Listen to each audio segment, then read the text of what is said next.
Hola chicos, vamos a hablar entonces, como está anunciado en la clase, de un escritor muy importante para la época llamado Roberto Art.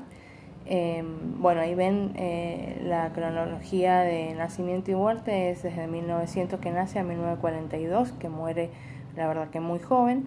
Es un escritor que cambia de alguna manera la forma de escribir dentro de lo que es el contexto de la literatura argentina de principios de siglo. Para presentarlo, algunos datos de su vida. Bueno, es hijo de padre alemán y madre austrohúngara. Esto va a hacer que él no tenga como primer idioma o idioma materno el castellano, y se va a traducir en su literatura, ya que va a tener algunas dificultades muchas veces para expresar lo que quiere debido a esta mezcla que vive desde la más tierna infancia. En el caso de la lengua que él utiliza, durante su primera infancia y adolescencia va a hablar mucho más alemán que español.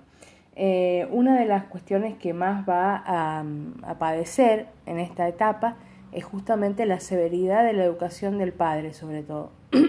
La figura del padre va a aparecer en varias obras dentro de su obra ficcional.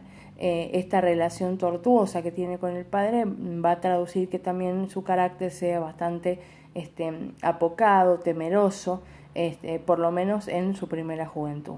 Es autodidacta, es expulsado de la escuela a los 8 años y directamente desde ahí nunca más volvió al sistema formal. Sin embargo, trabajó en bibliotecas, bueno, obviamente también trabajó en el puerto, fue soldador, fue mecánico, tiene todo digamos, un recorrido por distintos oficios, lo cual le permitió conocer diferentes personas y diferentes tipos y caracteres, que es alguna de las cuestiones que vamos a ver en sus novelas. ¿Por qué pongo la amistad con Ricardo Guiraldes? Porque básicamente Ricardo Guiraldes va a ser como su padrino. Se van a llevar bastantes años de diferencia. Guiraldes ya era un escritor consagrado, ya estaba, digamos, canonizado, y va a ser quien le va a, digamos, corregir y de alguna manera lo va a incentivar a que publique su primera novela, que va a ser El juguete rabioso. Entre algunos datos curiosos les coloco ahí que fundó Arna. En realidad Arna sería como una especie de pequeño laboratorio. Se llama Arna por ser Art y Nacarati, que era su segundo apellido. Es un pequeño laboratorio donde hasta llegó a patentar las medias finas reforzadas con caucho. Es decir, que dentro de toda la formación que va a tener Art en términos literarios, en términos de trabajos y oficios que va a ejercer, también va a ser una de sus inquietudes ser inventor. En ese afán de inventar, de crear, va a ser algunas cosas que tienen que ver con esto, por ejemplo, que yo les decía, lo de las medias finas. Trabajó en la sección policiales. Esto, conoció el mundo del AMPA de primera mano.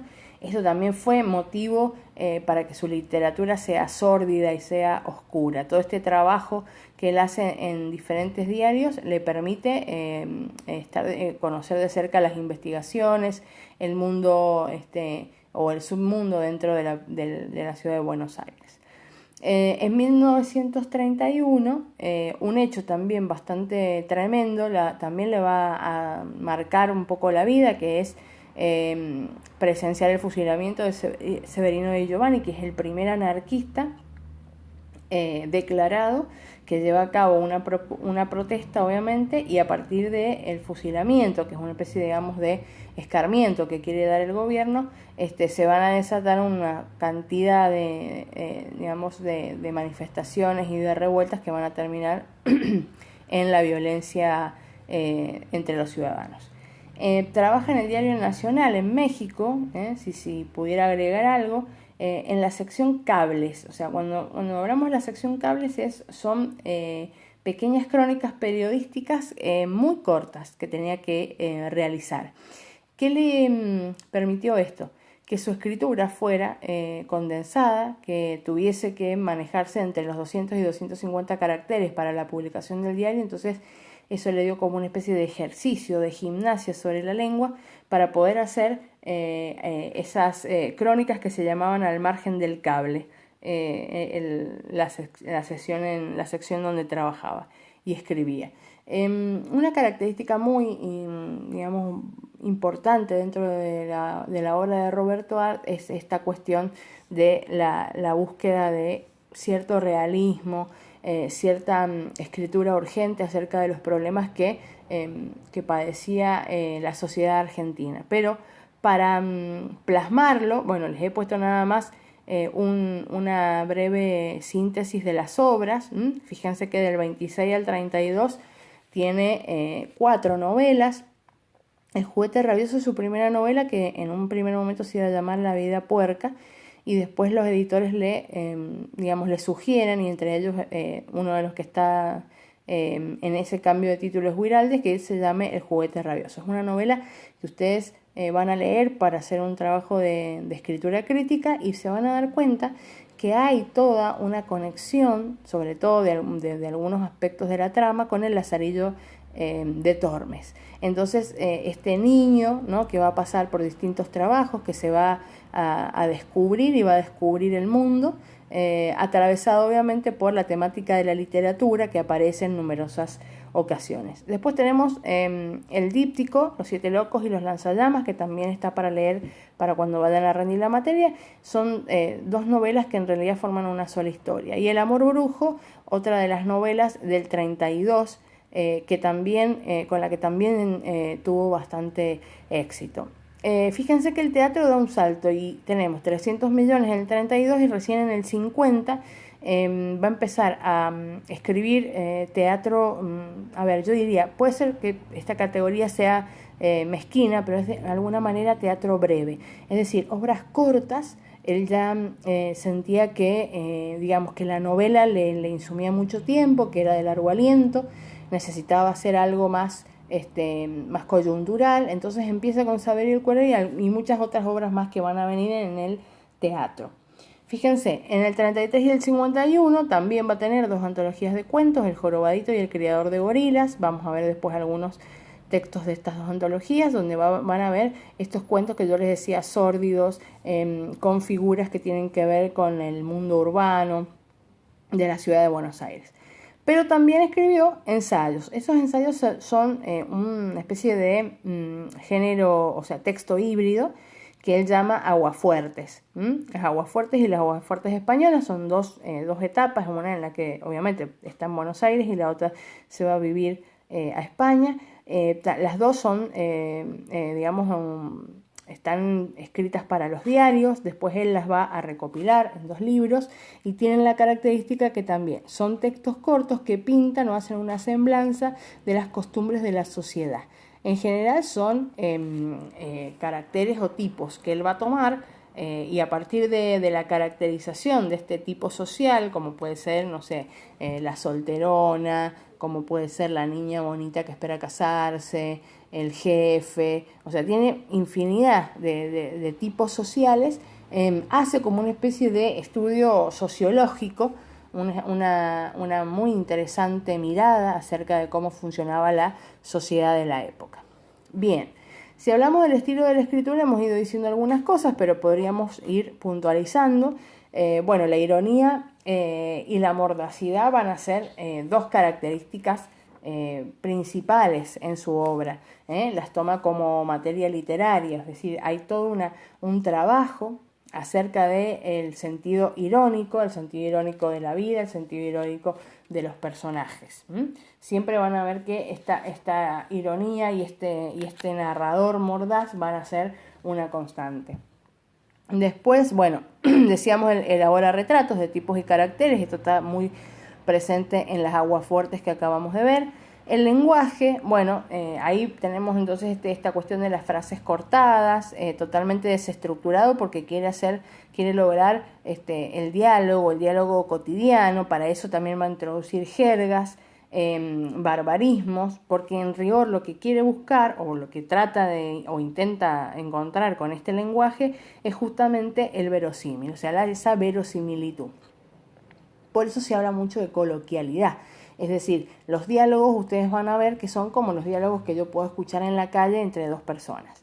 En el lenguaje hay una característica NAR que fue muy criticada y que después a lo mejor fue ponderada, que él buscaba mucho en el lenguaje la sonoridad, más que el sentido de la palabra. Es decir, buscaba el sentido, pero quiero decir, hacía un trabajo dentro de esa búsqueda de vocabulario para lograr cierta sonoridad en favor de la trama.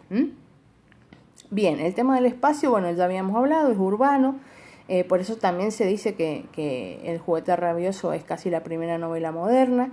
Ese espacio urbano es el espacio que intenta, bucear el narrador, no en la Buenos Aires de la aristocracia, sino en la Buenos Aires de la clase trabajadora, en la Buenos Aires de los suburbios, en la Buenos Aires de donde viven realmente los pobres, y esa idea de cómo se sobrevive, a través de qué elementos esta clase social sobrevive dentro de una ciudad Babel, de una ciudad monstruo, con una superpoblación tremenda debido a los procesos de inmigración. Entonces toda esa mirada de ese espacio va a estar de alguna manera contaminada, si se quiere, por la realidad que Art vive. Él la conoce de primera mano porque ha trabajado en los puertos, porque ha trabajado en bibliotecas, porque ha sido vendedor, etcétera. Entonces su materia literaria es la materia literaria de la experiencia, más que la materia literaria de una formación en una universidad, por ejemplo. Bueno, el gran recurso, o por lo menos uno de los grandes recursos que utiliza, es la hipérbole, es la cuestión de la exageración, ya sea en la pintura de sus personajes como en las reacciones, en las decisiones. Es decir, la hipérbole permanentemente está como un recurso que él utiliza para ir a los extremos, para ir siempre hacia los límites. Y hay una característica muy importante, que es la aparición de lo fantástico dentro de su obra, pero fíjense, no de forma tradicional, que es como lo va a hacer, por ejemplo, Quiroga, que después lo vamos a ver, o como lo hace, no sé, algunos de los escritores incluso contemporáneos. Digo, esto de la irrupción de algo extraño que no se puede explicar, no, sino a partir de sueños. En los sueños aparece lo fantástico, y fíjense lo que él mismo dice, lo fantástico que mina lo real, o sea, que interrumpe la realidad y la hace de algunas veces hasta explotar. En lo fantástico, en las ensoñaciones, muchas veces se van a revelar secretos, se van a revelar conductas, se van a revelar características de los personajes que van a hacer que la trama cambie, o que justamente deje de ser lo que era. Bien, bueno, en las novelas sobre todo, los personajes no son tipos ni casos, fíjense, sino son individualidades que tienen que ver con las características propias, puras, con las zonas, como él dice, con zonas de luz y zonas de sombra. Él habla de conciencias insoportables, o sea, son personajes que están muy, vinculados con querer ser algo y no poder, con ciertos tormentos, con ciertas frustraciones, y eso va a ser justamente la materia de su narrativa. En las aguafuertes sí tenemos más tipos y casos, pero en lo que es la narrativa, ya sea en los cuentos o en las novelas, encontramos esto que él dice, estas conciencias insoportables o estas individualidades. Algo muy interesante, él inventa la figura del comentador, entonces es una especie de narrador, o sea, un personaje. ¿Por qué les pongo personaje anfibio? Porque básicamente cumple una función entre un personaje secundario y un narrador omnisciente.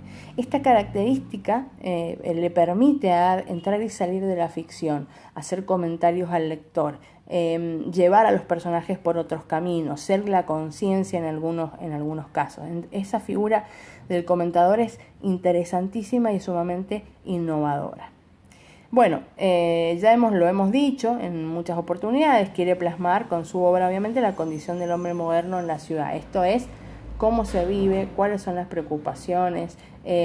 Por eso decimos que hay un interés sociológico y hasta filosófico dentro de su literatura.